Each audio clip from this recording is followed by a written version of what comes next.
Here's something I think we can all agree on, no matter who we are and what we do for a living. We're all just trying to get some people to say yes. So it kind of means we need to understand people.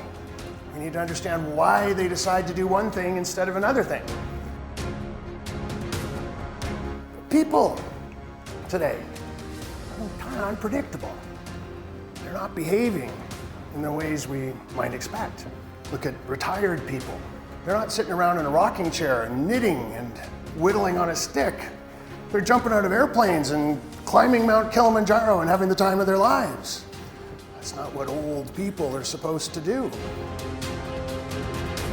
And then let's go to the other end of the spectrum and look at Gen Z. They've discovered vinyl. They're buying Led Zeppelin and rocking out. That's not what young people are supposed to do. You know, the single largest growing segment of the long-haul trucker industry are women. It's not a job that women are supposed to do. And the spa industry around the world is worth close to $1 trillion. It's a big, big industry.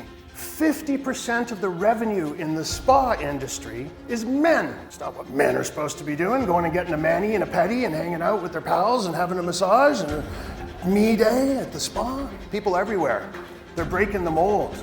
They're defying our expectations.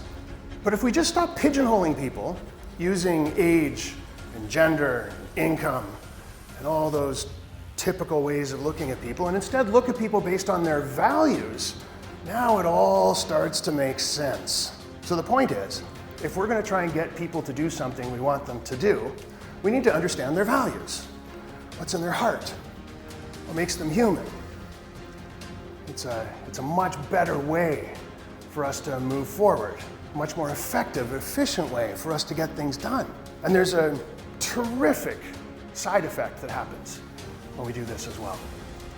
Because if we just focus on building brands and products and services and companies and things that people value, people really care about, then gradually, slowly but surely, we'll all be working together to build a values-driven world. And that's a world that's better for all of us and for our kids and for our kids' kids too.